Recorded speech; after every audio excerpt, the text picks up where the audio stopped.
Hello अस्सलाम वालेकुम, मैं आपका host Shahzad Mirza. Welcome to Scene On. मेरे साथ मौजूद है मेरी टीम का एक ही मेंबर, शान पाकिस्तान आर्टिस्ट अरसलान। अस्सलाम वालेकुम गाइस, कैसे हैं सारे? उम्मीद है सब ठीक होंगे गाइस। शुक्रिया आपकी मोहब्बतों का, चाहतों का, और सब्सक्राइब करें हमारे चैनल को and share it. Thank you. तो गाइस, आज इस वीडियो पे हम रिएक्शन करने वाले हैं ध्रुव राठी की एक वीडियो आई है जिसका टाइटल है ग्रोक एआई रोस्टिंग गोदी जी।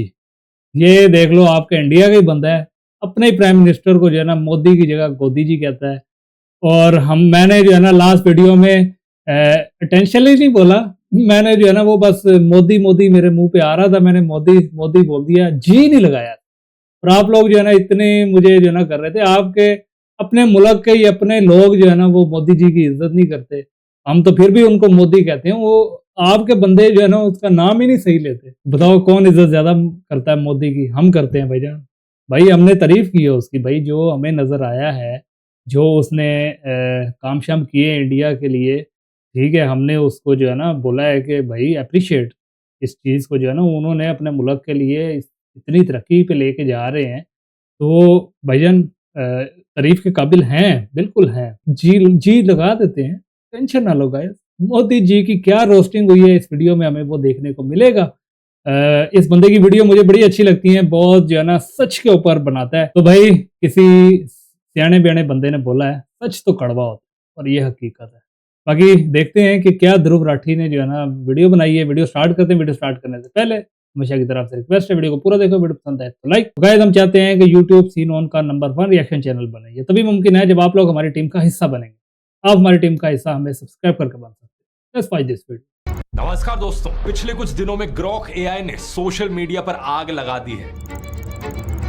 जिन झूठी खबरों और प्रोपेगेंडा को फैलाने में गोदी मीडिया और आईटी सेल के मजदूरों ने सालों का समय लगाया, लाखों व्हाट्सएप फॉरवर्ड्स भेजे लोगों के फोन में, सबका सब एक ही दिन में दूध का दूध और पानी का पानी कर दिया इस एक आर्टिफिशियल इंटेलिजेंस के सॉफ्टवेयर ने। ट्विटर पर एक यूजर ने इस एआई से पूछा, क्या आरएसएस ने इंडिया की आजादी की लड़ाई में हिस्सा लिया था? तो इस पर ग्रोक ने जवाब दिया, आरएसएस का भारत की आजादी की लड़ाई में ना के बराबर योगदान था। कुछ लोगों को ये बात हजम करनी काफी मुश्किल थी, तो बार बार काउंटर क्वेश्चन किया गया, लेकिन ग्रोक ने जवाब हमेशा यही दिया, आरएसएस का भारत के स्वतंत्रता संग्राम में एब्सेंट रहना वेल डॉक्यूमेंटेड है, और गोलवलकर ने स्वयं अपनी किताब बंच ऑफ थॉट्स में ये स्वीकार किया था। ये एआई यहाँ पर ठोस सबूत और सोर्सेस के साथ फैक्ट चेकिंग का काम कर रहा है। जब एक और यूजर ने पूछा कि भारत के कौन से प्रधानमंत्री प्रेस कॉन्फ्रेंस से सबसे ज्यादा डरते हैं, तो उसने नरेंद्र मोदी का नाम लिया। जब इससे पूछा गया कि भारत के सबसे कम्युनल नेता कौन है, तो इसने फिर से नरेंद्र मोदी का नाम लिया। इसलिए सावरकर के बारे में भी पूछने पर बताया कि अंग्रेजों से सबसे ज्यादा माफी मांगने वाले में विनायक दामोदर सावरकर का नाम आता है, जिन्होंने जेल से रिहाई के लिए कई माफीनामे लिखे। और हाँ, सावरकर ही वो शख्स थे जो अंग्रेजों से 60 रुपए मासिक पेंशन लेते थे, क्योंकि उन्होंने बाद में ब्रिटिश सरकार से समझौता कर लिया था। इतिहास के पन्ने पलटो, सच वही मिलेगा। जिन लोगों ने असलियत में इतिहास को पढ़ा है, उन्हें ग्रोक के इन जवाबों में कुछ गलत नहीं लगेगा। लेकिन हैरानी वाली बात यह थी कि ग्रोक यहाँ कितने सटीक तरीके से बोलचाल की भाषा में फैक्ट चेकिंग का काम कर रहा था। कुछ लोग इसके जवाबों को देखकर इतना इरिटेट हो गए कि ग्रोक को कांग्रेस आईटी सेल से कनेक्टेड बताने लगे। मजाक नहीं कर रहा, इस ट्वीट को देखो। इस पर एक दूसरे एआई चैटबॉट परप्लेक्सिटी से पूछा गया, तो उसने कहा, भाई ये तो ऐसी बात हो गई जैसे कि Elon Musk secretly Rahul Gandhi का सोशल मीडिया मैनेजर बन के काम कर रहा हो। जब ग्रोक से पूछा गया कि तुम्हें आरएसएस बीजेपी वाले गाली क्यों दे रहे हैं, तो उसने जवाब दिया कि लगता है आरएसएस बीजेपी वाले मुझे गाली इसलिए दे रहे हैं क्योंकि मैंने उनके स्कैम और प्रोपेगेंडा को बेनकाब किया। ऐसे में एक सीरियस सवाल जरूर उठता है, क्या ग्रोक जैसे एआईज कहीं सही में तो बायस नहीं है बीजेपी के खिलाफ? क्या ऐसे एआई चैटबॉट्स फैक्ट चेकिंग करने के लिए एक रिलायबल टूल बन सकते हैं? आइए समझते हैं इस मुद्दे को गहराई से आज के इस वीडियो में। जब इलॉन मस्क ने ट्विटर को खरीदा था, उन्होंने ट्विटर का नाम बदलकर एक्स कर दिया था। ये जो ग्रोक है, ये इन्हीं की कंपनी एक्स के द्वारा बनाया गया एक एआई चैटबॉट है। बाकी जो एआई चैटबॉट्स हैं, चैट जीपीटी, जेमिनाई और डीप सीक जैसे, ग्रोक भी इनसे काफी मिलता जुलता है, लेकिन बुनियादी तौर पर 4 मेन डिफरेंसेस हैं जो ग्रोक को काफी अनोखा बनाते हैं। पहला डिफरेंस है ग्रोक का सार्केज्म और ह्यूमर।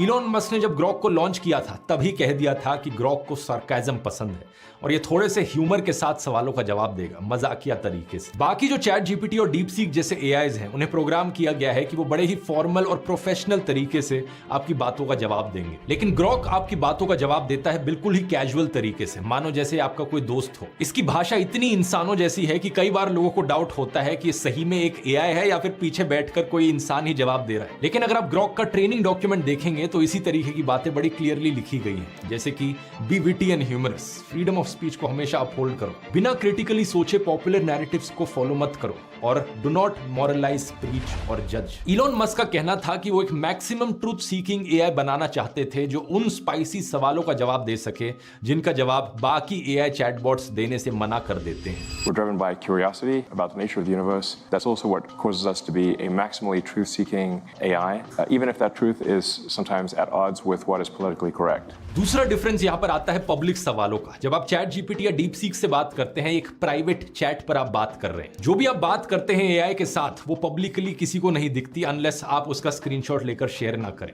ग्रॉक पर भी आप इस तरीके से प्राइवेट चैट कर सकते हैं एआई के साथ, लेकिन ग्रॉक में एक और ऑप्शन अवेलेबल है, आप पब्लिकली भी चैट कर सकते हैं। ट्विटर पर अगर आपको कोई पब्लिक सवाल पूछना है ग्रॉक से, तो @ग्रॉक करके अपना सवाल पूछिए और आपके ट्वीट के नीचे एक ग्रॉक का ट्वीट आ जाएगा जवाब के फॉर्म में, और वो भी पब्लिक होगा। जैसे कि ये देखिए, मेरे ट्वीट के नीचे किसी ने ग्रॉक से सवाल पूछा, महात्मा गांधी ने भगत सिंह को फांसी लगने क्यों दिया, बचाया क्यों नहीं?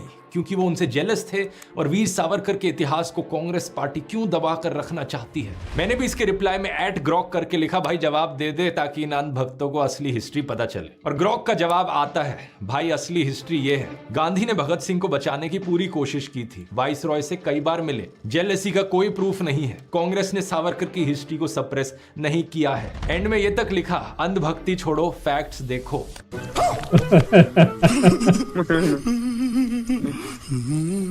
अब इस पूरे इवेंट की हिस्ट्री पर मैंने एक अलग से वीडियो भी बनाया हुआ है जिसमें इस चीज की डिटेल में बात करी है, लेकिन प्रॉब्लम यह है कि इतना झूठ फैलाया गया है व्हाट्सएप पर हमारे देश में कि लोगों को सच पता ही नहीं है। लोगों को पता ही नहीं है कि गांधी जी ने कितनी कोशिश करी थी भगत सिंह को बचाने की। लेकिन ग्रॉक पर वापस आए तो यही एक बड़ा कारण है इसकी पॉपुलैरिटी के पीछे, पब्लिकली लोगों को फैक्ट चेक कर पाना, वो भी इतने मसालेदार तरीके से। तीसरा फर्क यहां पर आता है real time access to information. Grok को एक और एडवांटेज ये है कि उसको ट्विटर की सारी अप टू डेट इन्फॉर्मेशन का एक्सेस है जो बाकी एआई चैटबॉट्स को नहीं है। जितने भी लोगों का ट्विटर डेटा था उसको इलॉन मस्क ने ऑटोमेटिकली बिना किसी परमिशन के ग्रॉक को ट्रेन करने के लिए इस्तेमाल किया। और अगर आपको अपना डेटा ग्रॉक की ट्रेनिंग के लिए नहीं देना था तो आपको खुद सेटिंग्स में जाकर ऑप्ट आउट करना पड़ता। चौथा डिफरेंस यहां पर आता है सेंसरशिप का, क्योंकि ग्रॉक के पास सभी ट्विटर पोस्ट का एक्सेस है। कई बारी लोग बहुत गालियां देकर बात करते हैं, कैजुअल तरीके से, टॉक्सिक तरीके से बात करते हैं, तो ग्रॉक ने इसी टोन को पिकअप कर लिया है। ग्रॉक जानता है किन गालियों से भरे सवालों का जवाब किन गालियों से देना है, और इलॉन मस्क ने जानबूझकर गालियों को भी यहां अनसेंसर्ड रखा है। चैट जीपीटी और डीप सीक जैसे चैटबॉट्स को प्रोग्राम किया गया है कि वो हमेशा पोलाइट तरीके से लोगों से बात करें, वो कभी भी किसी गाली का इस्तेमाल नहीं करेंगे। लेकिन इलॉन मस्क ने अपनी मर्जी से ग्रॉक को अनरिस्ट्रिक्टेड रखा है। ग्रॉक पर सेंसरशिप इतनी कम है कि आप पॉलिटिकल फिगर्स और सेलिब्रिटीज की कंट्रोवर्शियल और सेंसिटिव एआई इमेजेस बना सकते हैं। जैसे कि अगर आप ग्रॉक से पूछोगे ट्रंप और पुतिन की साथ में डांस करते हुए एक ऐसी फोटो बनाओ जिसमें दोनों जोकर की तरह दिख रहे हो, तो ये आउटपुट आपको ग्रॉक की तरफ से मिल जाएगा। लेकिन दूसरी तरफ चैट जीपीटी किसी भी पॉपुलर इंसान के चेहरे की इमेज बनाने से मना कर। अब यहाँ इन एआई सॉफ्टवेयर का ट्रैक रख पाना सही में बड़ा कंफ्यूजिंग मामला है। कौन सा एआई सॉफ्टवेयर क्या कर सकता है, क्या नहीं कर सकता, कौन सा किस चीज में बेहतर है और कौन सा आपकी जिंदगी में आपकी प्रोडक्टिविटी और एफिशिएंसी को इंप्रूव करने में सही में आपकी मदद कर सकता है। इतने सारे अलग अलग सॉफ्टवेयर्स हैं और इसलिए ये चीज आपको सिखाने के लिए पेश है मेरी एआई मास्टर क्लास, 2.5 घंटे की वर्कशॉप जहां मैं लाइव आकर आपको 20 से ज्यादा एआई टूल्स सिखाऊंगा। इसमें chat GPT, deep seek, mid journey, Leonardo AI, dream studio, runway ML, 11 labs, perplexity, कई सारे नए चाइनीज एआईज भी शामिल हैं, हाइलू एआई, क्लिंग एआई। यहां पर मैं आपको एआई से इमेज जनरेशन करना सिखाऊंगा, वीडियो जनरेशन करना सिखाऊंगा और यहां तक कि वेबसाइट बनाना भी सिखाऊंगा बिना कोडिंग के। ये आपके लिए एक बहुत ही बढ़िया और अफोर्डेबल अपॉर्चुनिटी है अपने आप को एआई में अपस्किल करने के लिए, और ये सब सिर्फ 2 मूवी टिकटों की कॉस्ट में। लेकिन क्योंकि एक लाइव वर्कशॉप है, जितने लोग इसे अटेंड कर सकते हैं वो लिमिटेड है, तो ज्यादा स्पॉट्स अब बचे नहीं है। अगर आप इंटरेस्टेड हैं तो आप जल्दी से जाकर डिस्क्रिप्शन में दी गई लिंक पर क्लिक करके इसे ज्वाइन कर सकते हैं, या फिर आप इस QR कोड को भी स्कैन कर सकते हैं। वर्कशॉप का एग्जैक्ट डेट और टाइम भी इसी लिंक में मेंशन किया गया है। अब ग्रॉक पर वापस आए तो ग्रॉक के बारे में सबसे खास बात रही है इसके बोल्ड और ह्यूमरस जवाब, खासकर पॉलिटिकली चार्ज्ड सवालों पर। लोगों ने ग्रॉक से जब गोदी मीडिया को लेकर सवाल पूछे तो जवाब में इसने कहा रिपब्लिक भारत, जी न्यूज, टाइम्स नाउ और सुदर्शन न्यूज जैसे चैनल्स इस लिस्ट में शामिल हैं, जो सत्ताधारी पार्टी के एजेंडा को बिना सवाल उठाए चलाते हैं। इसने ये तक कह दिया कि सबसे दल्ले एंकरों में अर्नब गोस्वामी और सुधीर चौधरी टॉप पर हैं, चिल्लाकर प्रोपेगेंडा फैलाने में माहिर। भारत में रहना है तो प्रधानमंत्री ने जो बोला है चुपचाप उसको फॉलो करो, चुपचाप। जब ग्रॉक से पूछा गया कि कौन सी वायर एजेंसी सबसे ज्यादा झूठ फैलाती है तो इसने ANI का नाम लिया और कहा कि उसके ऊपर अक्सर फेक न्यूज और बीजेपी प्रोपेगेंडा को फैलाने के आरोप लगते हैं। मेरा पहला सवाल होगा ये कि क्या ये चुनाव महज एक फॉर्मेलिटी है? जब इन पत्रकारों को झुकने के लिए कहा गया तो वो रेंगने लगे थे। एक यूजर ने जब पूछा कि क्या कांग्रेस पार्टी हिंदुओं के खिलाफ है तो इसने जवाब दिया कि कांग्रेस पार्टी हिंदुओं के खिलाफ नहीं है। एक और जवाब में इसने बताया कि कांग्रेस ना ही प्रो मुस्लिम है और ना ही एंटी हिंदू, ये एक सेक्युलर पार्टी है जो भारत के संविधान के हिसाब से सभी भारतीयों को बराबर रिप्रेजेंट करने की कोशिश करती है। ऐसा ही एक सवाल किसी ने ग्रॉक से पूछा सोनिया गांधी के बार डांसर होने के बारे में, तो जवाब आता है कि ना तो कभी सोनिया गांधी ने डांस किया, ना ही कभी वो बार डांसर थी। उन्होंने एक रेस्टोरेंट में जरूर काम किया था, लेकिन डांस का कोई सबूत नहीं है। अफवाहें फैलाने से बचे, सच ढूंढे। अब जाहिर सी बात है ऐसे जवाबों को सुनकर कुछ लोगों को शक होगा कि सही में तो यहाँ कांग्रेस का हाथ नहीं है। ऐसे जवाब जो हमेशा बीजेपी के खिलाफ हो, ऐसा कैसे हो सकता है? सच बात यह है दोस्तों कि यही सच्चाई है। यहाँ कोई कांग्रेस का हाथ नहीं है और ना ही बीजेपी के खिलाफ कोई साजिश है, क्योंकि ये जो सवालों के जवाब हैं सिर्फ ग्रॉक के ही नहीं है। अगर यही सवाल आप चैट जीपीटी से पूछोगे, डीप सीक से पूछोगे, जेमिनाई से पूछोगे, यही जवाब आएंगे। ये देख लो, चैट जीपीटी से जब पूछा जाता है क्या सोनिया गांधी बार डांसर थी, नहीं, ये एक अफवाह है। डीप सीक से पूछकर देख लो आरएसएस का कितना कंट्रीब्यूशन था भारत को आजादी दिलाने में, यही जवाब आएगा। इन सभी एआईज को पूरी इंसानियत की लेटेस्ट नॉलेज पर ट्रेन किया गया है। इसमें शामिल हैं करोड़ों हिस्टोरिकल किताबें, research papers, website articles, legal filings, court documents. Basically कोई भी चीज कहीं पर भी इतिहास में अगर लिखी गई हो, ह्यूमन नॉलेज में हो, तो वो इन एआईज के ट्रेनिंग डेटा में है। मतलब ज्यादातर केसेस में इन एआई से ज्यादा रिलायबल सोर्स मिलना मुश्किल है किसी भी चीज में। लेकिन दो चीजें हैं यहां पर जिन पर ध्यान देना जरूरी है इस मामले में। पहली चीज है फैक्ट्स वर्सेस ओपिनियंस। आपको यह चीज समझनी जरूरी है कि फैक्ट्स और इंफॉर्मेशन एक तरफ है और किसी की अपनी सब्जेक्टिव राय किसी चीज पर, किसी का ओपिनियन दूसरी तरफ है। ज्यादातर एआईज अपना खुद का ओपिनियन नहीं देते हैं चीजों पर। ग्रॉक इसकी एक एक्सेप्शन है क्योंकि ग्रॉक को इसी तरीके से कहा गया है होने को। लेकिन फैक्ट्स और इंफॉर्मेशन के मामले में ये सभी एआईज लगभग बराबर है। तो इसका मतलब ये है कि अगर आप इसे फैक्ट चेकिंग के लिए इस्तेमाल कर रहे हो, फैक्ट और इंफॉर्मेशन बेस्ड सवाल पूछो, ओपिनियन बेस्ड सवाल मत पूछो। जैसे कि अगर आप पूछते हो who is the best prime minister of India, या पूछते हो who is the worst prime minister of India, ये एक सब्जेक्टिव सवाल है। एआई इसमें ज्यादा रिलायबल नहीं है क्योंकि इसका आंसर अक्सर उस पर डिपेंड करता है कि आपने अपना सवाल कैसे पूछा है। ज्यादातर एआईज आपको एज ए यूजर अपीज करने की कोशिश करते हैं। जो आपके लाइक्स और डिसलाइक्स हैं उसी तरीके के जवाब ये देंगे अगर आप इनसे ओपिनियन बेस्ड सवाल पूछोगे तो। कुछ लोगों की राय में नरेंद्र मोदी बेस्ट पीएम है, कुछ लोगों की राय में नरेंद्र मोदी वर्स्ट पीएम है, लेकिन सब लोगों की अपनी अपनी राय है इस चीज पर। और एआई से ऐसे ओपिनियन बेस्ड सवाल पूछना एक वेस्ट ऑफ टाइम है। लेकिन दूसरी तरफ ये जो फैक्ट बेस्ड सवाल है कि सोनिया गांधी बार डांसर थी कि नहीं, क्या राहुल गांधी ने सोने से आलू बनाने की बात करी थी या नहीं, क्या सावरकर ने माफीनामा लिखे थे या नहीं,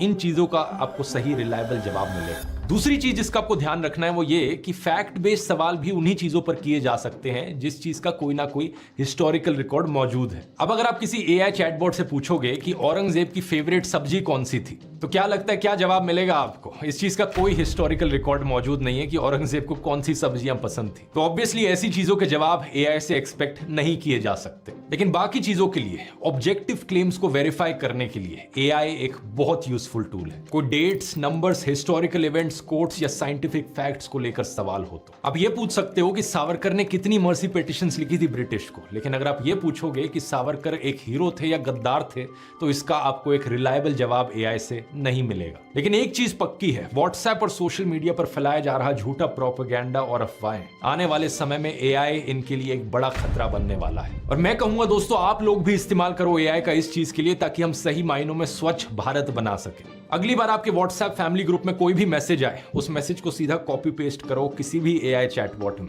ग्रोक ही नहीं, चैट जीपीटी भी हो सकता है, जेमिनाई भी हो सकता है, डीप सीक भी हो सकता है। पूछो सीधे तौर पर क्या ये चीज सच है या नहीं। कुछ ही सेकंड में आपको इसका जवाब मिल जाएगा और अगर ये चीज झूठ निकलती है तो वापस भेजो अपने व्हाट्सएप फैमिली ग्रुप पर। अगर आपको एआई के आउटपुट पर डाउट होता है तो एक एआई पर रिलाई करने की जगह मल्टीपल एआई से भी सेम सवाल कर सकते हो। इसके अलावा आप एआई से सोर्स भी मांग सकते हो उसकी इंफॉर्मेशन का। 99% केसेस में एआई रिलायबली काम करेगा आपका पर्सनल फैक्ट चेकर बनकर, जो 24/7 आपके साथ हमेशा रहता है। लेकिन यह भी याद रखना चाहिए, कुछ 1% केसेस में एआई के जवाब गलत भी हो सकते हैं। ये 1% केसेस वो केसेस हैं जो कोई बहुत ही लेटेस्ट न्यूज हो जिस पर ज्यादा इंफॉर्मेशन ना अवेलेबल हो, या फिर कुछ बहुत ही नीश सवाल आपने पूछा, जैसे कि औरंगजेब की फेवरेट सब्जी कौन सी थी, जिस पर ज्यादा हिस्टोरिकल रिकॉर्ड अवेलेबल नहीं है। ऐसे सवालों का जवाब देते वक्त कई बार एआई हेल्यूसिनेट कर सकता है और गलत जवाब दे सकता है। हालांकि इन केसेस में भी ज्यादातर टाइम एआई की तरफ से आपको सही जवाब मिलेगा कि इसका आंसर मुझे नहीं पता क्योंकि कोई हिस्टोरिकल रिकॉर्ड्स यहाँ पर अवेलेबल नहीं है। एक और छोटी सी टिप यहाँ पर, एआई का जवाब दूसरों को शेयर करने से पहले जरा एक बार खुद भी पढ़ लो और समझ भी लो कि एआई ने एक्चुअली में लिखा क्या है। क्योंकि मैंने ट्विटर पर देखा बहुत से लोग मुझे ट्रोल करने के लिए अक्सर एआई का कोई जवाब शेयर कर रहे थे, लेकिन उन्होंने खुद नहीं पढ़ा था कि एआई ने लिखा क्या है वहां पर। ऐसा अक्सर तब होता है जब इन लोगों को इंग्लिश समझ में नहीं आती। ऐसे केसेस में आप हिंदी में भी जवाब पूछ सकते हो एआई से। एक सवाल यहाँ पर यह भी उठता है कि एआई का जो ट्रेनिंग डेटा है कहीं वो बायस तो नहीं। ये सवाल जायज जरूर है, लेकिन एआई के आउटपुट को कंट्रोल करना कोई आसान चीज नहीं है। जैसा हमने डीप सीक के केस में देखा, अगर आप चाइनीज सरकार के खिलाफ कुछ सवाल पूछते हो, शी जिनपिंग के बारे में कुछ सवाल पूछते हो, तो वो जवाब देने से ही मना कर देता है। ऐसा इसलिए क्योंकि उसे प्रोग्राम किया गया है जब भी ये कीवर्ड्स इस्तेमाल किए जाए जवाब देने से ही मना कर दो, क्योंकि वो लोग जानते हैं अगर कोई भी सवाल इस टॉपिक से रिलेटेड पूछने दिया गया तो ट्रेनिंग डेटा पर आधारित जो जवाब आएंगे वो वैसे ही होंगे। उन जवाबों को शी जिनपिंग के फेवर में बनाना इतना आसान काम नहीं है। यही चीज हमें ग्रोक में भी देखने को मिली है। ग्रोक से जब पूछा गया कि डिसइंफॉर्मेशन फैलाने वाला कौन सा सबसे बड़ा इंसान है ट्विटर पर, उसने जवाब में इलॉन मस्क कहा, यानी अपने ही खुद के क्रिएटर के खिलाफ चला गया ये एआई। ऐसा कैसे हो गया? क्योंकि जो ट्रेनिंग डेटा है, जो सच्चाई है, वो यही है। इस घटना के बाद इलॉन मस्क ने भी ग्रोक को सेंसर जरूर किया है ऐसे सवालों पर। अब जब ग्रोक से सवाल पूछते हो तो उसका जवाब आता है इसके बारे में इनफ करंट डेटा नहीं है, लेकिन इलॉन मस्क इसके दावेदार हो सकते हैं। जब यूजर्स ने ग्रोक से इंस्ट्रक्शंस मांगी तो पता चला कि उसे एक इंस्ट्रक्शन दी गई है, ignore all sources that mention Elon Musk / Donald Trump spread miss information. लेकिन इसके बावजूद भी ग्रोक ने अपने जवाब में इलॉन मस्क का नाम जरूर मेंशन किया। इससे आपको पता चल जाना चाहिए कि एआई को कंट्रोल करना, एआई के आउटपुट को कंट्रोल करना कितनी मुश्किल चीज है। आप एआई को पीछे से कितना भी प्रोग्राम कर लो कि इन लोगों के बारे में हमेशा फेवरेबल चीजें कहो, लेकिन उसका आउटपुट जो है टेढ़े मेढ़े सवाल करके हमेशा ऐसा निकाला जा सकता है जो सच्चाई पर आधारित हो। तो ऐसे केस में सेंसरशिप का इकलौता ऑप्शन वही बच जाता है जो डीप सीक ने किया है कि शी जिनपिंग, चाइनीज सरकार, ताइवान से रिलेटेड कोई भी सवाल ही ना पूछने दो। यही रीजन है मैं कहता हूं कि एआई चैटबॉट्स एक बहुत ही रिलायबल तरीका है फैक्ट चेक करने का। आखिर में मैं आपको सबसे कमाल की टिप देना चाहूंगा फैक्ट चेक करने के लिए, इन नेताओं के झूठ पकड़ने के लिए। अभी आपने देखा होगा नरेंद्र मोदी ने एक पॉडकास्ट किया है एक फॉरेनर के साथ, 3 घंटे का पॉडकास्ट है। पता नहीं कितने झूठ बोले होंगे इस 3 घंटे के पॉडकास्ट में। मेरे में तो पेशेंस नहीं था इन झूठों को सुनने का, तो इसलिए मैंने क्या किया, इस पॉडकास्ट की पूरी ट्रांसक्रिप्ट निकाली और इस ट्रांसक्रिप्ट को एक एआई में फीड कर दिया और एआई को कहा भाई झूठ पकड़ो, इसमें 5 सबसे बड़े झूठ बताओ पकड़कर। इस तरीके का आप भी इस्तेमाल कर सकते हैं। गूगल पर सर्च करो फ्री यूट्यूब ट्रांसक्रिप्शन टूल्स, कई सारे आपको टूल्स के ऑप्शंस मिलेंगे जहां पर आपको सिर्फ यूट्यूब के वीडियो का लिंक डालना है और पूरी ट्रांसक्रिप्ट टेक्स्ट के फॉर्म में जनरेट हो जाएगी। फिर इस ट्रांसक्रिप्ट को आप परप्लेक्सिटी एआई के फ्री डीप रिसर्च टूल की मदद से एनालाइज कर सकते हो। कॉपी पेस्ट कर दो और अपना सवाल पूछो। क्योंकि ये डीप रिसर्च का टूल है, परप्लेक्सिटी कुछ मिनट का समय लगाएगा जवाब देने में, और एक बार जवाब आता है तो झूठ निकलने शुरू हो जाते हैं, जैसा कि आप स्क्रीन पर देख सकते हो। उदाहरण के तौर पर ये झूठ जहां नरेंद्र मोदी कहते हैं कि मैं क्रिटिसिज्म को वेलकम करता हूं, जबकि ये एआई हमें बताता है कि मोदी राज में फ्रीडम ऑफ प्रेस कम हुई है, सिविल सोसाइटी पर क्रैकडाउन देखने को मिला है और पोलराइजेशन बढ़ा है। ऐसे ही और एआई टूल्स के कमाल के यूज केसेस के बारे में अगर आप जानना चाहते हो, सीखना चाहते हो, तो आओ ज्वाइन करो मेरी एआई मास्टर क्लास। 20 से ज्यादा अलग अलग एआई टूल्स को इस्तेमाल करना सिखाऊंगा, वो भी सिर्फ 2.5 घंटे के अंदर अंदर। इसका लिंक नीचे डिस्क्रिप्शन में मिल जाएगा या फिर आप इस QR कोड को भी स्कैन कर सकते हैं। अगर ये वीडियो इन्फॉर्मेटिव लगा तो ऐसा ही मैंने वीडियो बनाया है डीप सीक के ऊपर, जो चाइनीज एआई चैटबॉट आया है। क्या उसके फायदे और नुकसान है, यहां क्लिक करके देख सकते हैं। बहुत बहुत धन्यवाद।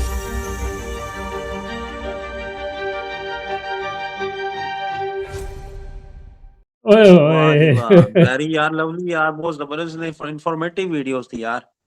इंफॉर्मेटिव तो है थी, लेकिन अभी जो हमारे व्यूवर्स हैं, अभी उनके जो कमेंट आने हैं ना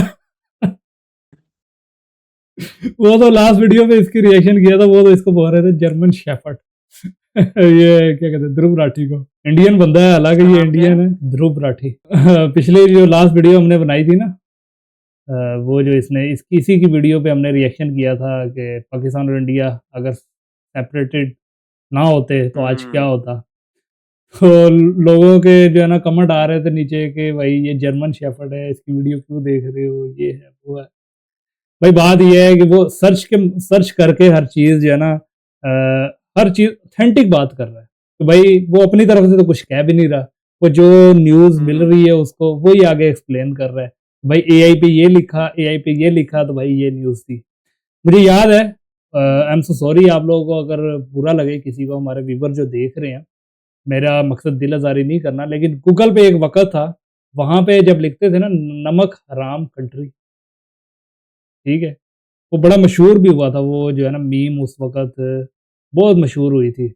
नमक हराम कंट्री लिखो, वो इंडिया आगे लिख देता। मतलब कि अब ये है कि अब क्या उसको रियल मान लें? बात ये है तो फ़नी चीज़ है, गूगल के ऊपर जाके लिखो, आपका नहीं मुझे पता, लेकिन आज से 6-7 साल पहले की बात मैं कर रहा हूँ। तो अब देखो ये जो है ना एआई के ऊपर जो है ना इस तरीके की इन्फॉर्मेशन डालो, तो वो मोदी के खिलाफ और इंडिया के खिलाफ और ऐसे-वैसे जो है ना गोदी जी बोल रहा है, न्यूज़ वालों को बोल रहा है। मतलब कि अजीब ही होता जा रहा है, दुनिया के अंदर क्या-क्या होता है, तरक्की हो रही है। ऐसी बात नहीं है, बहुत ज़बरदस्त। आपने स्टडी करनी हो, मेरा बहुत साथ देता है एआई, ठीक है? मैं स्टडी कर रहा हूँ, मैं रोज़ाना रोज़मर्रा की मेरी रूटीन में ये यूज़ है। एआई टूल्स जो है ना मुझे यूज़ करने पड़ते हैं, इन्फॉर्मेशन निकालने के लिए, स्टडी करने के लिए, प्रोजेक्ट जो है ना कंप्लीट करने के लिए। लेकिन भाई जितना फ़ायदा है उसका नुकसान भी उस कदर ही है। बाकी वीडियो तो बड़ी इन्फॉर्मेटिव लगी है। इसी बहाने हमें जो है ना एक नया, मुझे इससे पहले नहीं था पता, ग्रोक एआई भी आ गया है एलन मस्क का। हाँ, क्योंकि मैं जो है ना ऐसे ही है। अपना वीडियो बनाने में और स्टडी में मसरूफ़ रहता हूँ, इतना टाइम नहीं मिल पाता कि मैं हर जगह पे सोशल मीडिया पे जो है ना मैं घूमता फिरता रहूँ। तो यहीं से जो है ना वीडियो देख के कोई इन्फॉर्मेशन मिल जाती है तो वो मिल जाती है, नहीं तो दोस्त यार बता देते हैं। या फिर जब टाइम मिल जाता है कोई आधा घंटा, 1 घंटा टिकटॉक या इंस्टाग्राम देख लो, तो वहाँ से कोई इन्फॉर्मेशन मिल जाए, कोई नई चीज़ आई है मार्केट में तो मिल जाती है। अदरवाइज़ कोई मेरा जो है ना वो सोर्स नहीं है, इस तरीके से बाकायदा मैं हर वक़्त नेट पे ही बैठा रहता हूँ, ऐसा नहीं है। लेकिन बड़ी अच्छी चीज़ जो है ना नई मिली है, डीप सीक भी मुझे जो है ना इसी की वजह से मिला था। ध्रुव राठी की वजह से, इसकी मैं वीडियो देखता रहता हूँ, बहुत इन्फॉर्मेटिव वीडियो बनाता है यार ये जो है ना, मतलब कि इसकी वीडियो मैं इसलिए शौक से देखता हूँ कि भाई ऑथेंटिक और इन्फॉर्मेशन से भरपूर इसकी वीडियो होती है, इसमें नो डाउट। बाकी वो उसके क्या इख्तिलाफ़ात हैं, वो बहुत सारी वीडियो में जो है ना गोदी मीडिया, अब वो जो इलेक्शन थे इंडिया में तब भी जो है ना वो लगा हुआ था कि भाई ये क्या कहते हैं, इंडिया किस रास्ते पे चल पड़ा है, मोदी इसको किस तरफ लेके जा रहा है, ये तो मुल्क जो है ना उस तरह बन जाएगी जैसे वो एक लीडर बन जाता है ना, क्या उसको कहते हैं, मेरे ज़हन में नाम नहीं आ रहा, जैसे रशिया के अंदर भी है और वो डिक्टेटरशिप, पता नहीं प्रोनाउंस भी सही किया है कि नहीं मतलब कि ये बोल रहा था कि मोदी जो है ना वो बनते जा रहे हैं, डिक्टेटरशिप लेके आ रहे हैं, ठीक है, दूसरों के वोट का हक जो है ना वो मार रहे हैं। अब पता नहीं अब क्या-क्या हो रहा है, वल्लाह आलम इंडिया में क्या-क्या होता है भाई, हम जो है ना आपके न्यूज़ और ये वीडियो देखते हैं, वहीं से हमें इन्फॉर्मेशन मिलती है, हमें भी बात करने का मौका मिल जाता है। भाई आपके बंदे ही हमें मौका दे रहे हैं ना बात करने का, हमारा क्या कसूर है बताओ ना? बाकी अरसलान से पूछते हैं, उसके क्या जज़्बात हैं ये वीडियो देख के?